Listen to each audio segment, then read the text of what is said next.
দিনাজপুর জেলা আগে বিভিন্ন জায়গায় ছিল, দিনাজপুর পশ্চিম ছিল, পাইকপাড়া, তারপর রাজশাহী ব্রাঞ্চ, রংপুর ব্রাঞ্চ, এখন দিনাজপুর ব্রাঞ্চ। এরকম অবস্থা। যেহেতু সময় সংক্ষেপ, অনলি বল আমার 10 মিনিট দিচ্ছে, কিছু আলোচনা করবো। অর্থাৎ যেহেতু আমরা এখানে আসছি, যেহেতু আমরা পুরো সদস্য, সবাই শুনলাম সদস্য প্লাস স্থগিত, ভালো লাগলো। আসল আমাদেরকে শিখতে হবে, জানতে হবে, আমাদের উদ্দেশ্য মানুষের উপকার করতে হবে, এটাই উদ্দেশ্য, তাই না? মানুষের উপকার কিভাবে করা যায় এই চিন্তা থেকে করেন, পাশাপাশি নিজেকে কিভাবে উন্নত করবো, আরো কিভাবে, এবং আমার যদি কিছু না থাকে, আমার যদি এখান থেকে ইনকাম না আসে, তাহলে মানুষের আমি উপকার করতে পারবো। এই জন্য আমার টাকাও দরকার এখান থেকে, প্লাস পাশাপাশি প্রথম কাজ হচ্ছে মানুষের উপকার করা, দ্বিতীয় কাজ হচ্ছে ইনকাম করা। আর ইনকাম করতে গেলে মেইন কাজ হচ্ছে লেগে থাকতে হবে। কোনো জিনিস একদিনে এই অবস্থানে আসা যায় না, আসা যায় সম্ভব হয়। এই অবস্থায় আমি বললাম 2005 সাল থেকে আসি, যাদেরকে দেখছি কোনো অবস্থায় চিকির অবস্থায় ছিল, আপনাদের মতো অবস্থায় ছিল, যে যেমন বাসার ভাই বলতেছি প্লাস সালাম ভাই বলতেছি, তারা সিম্পল অবস্থায় ছিল। আজকে অনেক হচ্ছে মানে কি বলবো, আমি তখন থেকে চাকরি করতেছি, তখন থেকে এমন অবস্থায় সিম্পল জীবন।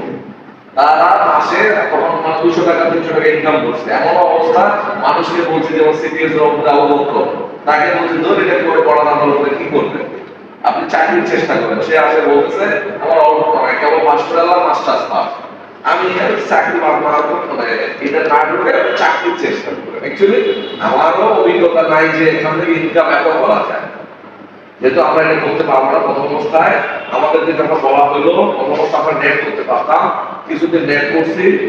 পরবর্তী ক্ষেত্রে আমাদেরকে অফার দেওয়া হলো নেট করবে না চাকরি করবে, আমি চাকরি করবো, আমার ওটা নেট ভালো লাগে না। আমিও ওই সময় দিয়ে এসেছিলাম, ঠিক আছে। 2005 সালের কথা বলছি, 6 সালের পর থেকে আমাদেরকে আউট করে দিচ্ছে, আমরা নেটের সাথে আর জড়িত হতে পারবো না। পরবর্তী ক্ষেত্রে চাকরি করলাম।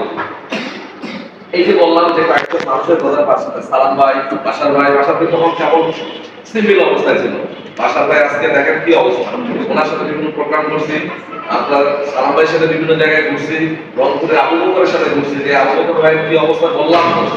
এখন সেই আবু বকর পুরস্কার পাইলে 30 লক্ষ টাকা পুরস্কার পাই। আলাদা প্রতি মাসে 4-5 লাখ টাকা নিচে তার ইনকাম হয় না, তার উপরে ছাড়া, ঠিক আছে। আমার বেতনটা তো হয়নি, মাসে কত লাখ বেতন পায়, কিন্তু তার ইনকাম দেখেন, অর্থাৎ লেগে আছে বলে আজকে এই অবস্থায় চলে আসছে, ঠিক আছে। এই জন্য আপনাদেরকে রিকোয়েস্ট করবো, যেই কাজটা করবেন মনোযোগ দিয়ে করবেন। যদি ভাষা করেন তাহলে ওইটার মতো হবে, ওই টিউবওয়েলের মতো হবে। আপনি টিউবওয়েলে পানি তুলতেছেন, তুলতে তুলতে যদি ছেড়ে দেন আবার প্রথম থেকে শুরু করতে হয় না। যে পর্যন্ত আমরা যে টিউবওয়েলের পানি উঠে না, যে পর্যন্ত পানি আছে বোতলা দিয়ে পানিটা ঢালার পর ঠাসতে গেলে পানিটা তুলবি, যদি ছেড়ে দেন তাহলে কি হয়?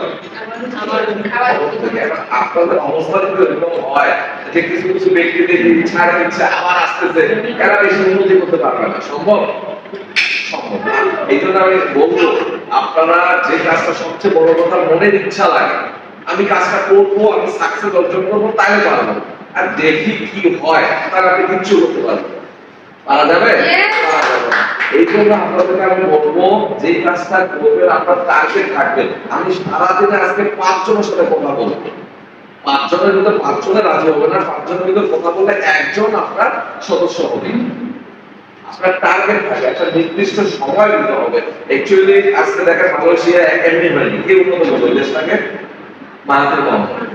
মাহাতির মোহাম্মদের একটা জীবনীটা দেখলাম, সে কিভাবে কি করতেছে। অর্থাৎ সকালবেলা সে যখন তার সিটির অবস্থা বাড়ি থেকে বের হয়, সে একটা ডায়েরি মেনটেন করে, ডায়েরিতে লিখে রাখে আমি আজকে সারাদিন কি করব। এই জন্য আপনাদের ভিতর আমি বিভিন্ন জাতের সাথে মিশছি, যেমন রাজশাহী যখন ছিলাম, রাজশাহীর সিপি ছিল দুপুর ভাই, তার টিমে যেমন আবু বকর করলাম, আবু বকর ভাই বললাম, সেখানে মতিন নামে একজন ছেলে ছিল। এই মতিন ভাইয়ের কথা একটা কথা, সিপিটা ডায়েরি ধরে আসলো, অর্থাৎ আজকে এই মতিন কয়েক কোটি টাকা মালিক হয়েছে, ঠিক আছে। সে তার ডাউনে সমস্ত কয়েকজন সিপি সিম্পল অবস্থা। আমি যখন কত সালের কথা বলছি, 11 সালের কথা বলতেছি, সিম্পল অবস্থা আমার কাছে আসলো, সারাদিন আমার কাছে বসে থাকতো। মতিনের কথা বলতেছি, সে এখন দুবাইতে, মানে নেটওয়ার্ক করতেছে প্লাস দুবাইতে চলে গেছে, এই ঘটনার কথা বলি।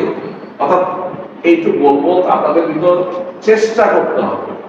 আপনি সংসার করতেছেন, আপনি সংসারে মেয়ে, তার পাশে যদি আপনার ইচ্ছা থাকে, সহযোগিতা থাকে, তাহলে আপনি বলবেন যে পারবেন কাজটা, ঠিক আছে। যেমন দিদিকে দেখেছি কম চেষ্টা করতেছে না, তাই না?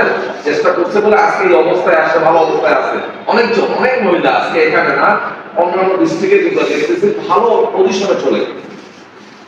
ঠিক আছে, এটার ভিতর আপনাদেরকে এই জন্য বলবো, এই জন্য আমাদেরকে আগে জানতে হবে, যেটা আমাদের কোম্পানিটা একটা ওষুধি কোম্পানি। আমাদের কোম্পানিটা ওষুধি কোম্পানি, আমাদের কোম্পানিটা নিত্য প্রয়োজনীয় কোম্পানি।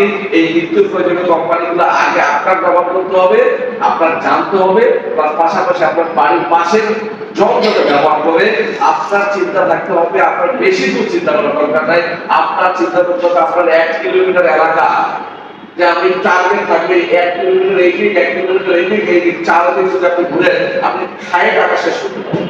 এত মানুষের দরকার নেই, এত দরকার আছে।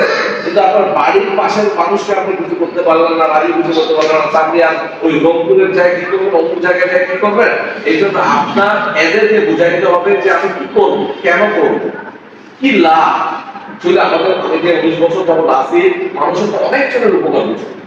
যদি ওষুধগুলো রেজাল্ট না আসতো তাহলে আমি এখনো টিকতে পারতাম না। পারতাম? আমি বিভিন্ন জায়গায় মানুষের ভালো রেজাল্ট পাইছি বলে আজকে আমি এখনো আছি, অনেক জনের দোয়াও পাইছি, তাই না? আর 100% মেডিকেল চাইলেও ভালো হবে না। 100% রোগী কিন্তু কোথাও কোনো যদি মনে করেন যত বড় ডাক্তার হোক 100% কিন্তু ভালো করতে পারবে উপরওয়ালা ছাড়া, বা পারবে না, কারো দ্বারা সম্ভব না। এই জন্য 100% দিনাজপুর মেডিকেল কলেজ পারবে না, পারলে রেফার করে। অ্যাকচুয়ালি আমাদের ওষুধগুলো সম্বন্ধে আমরা জানি না বলে আমাদের বিশ্বাস নাই। আমাদের ওষুধ সম্বন্ধে জানতে হবে কিভাবে আমরা প্রয়োগ করব।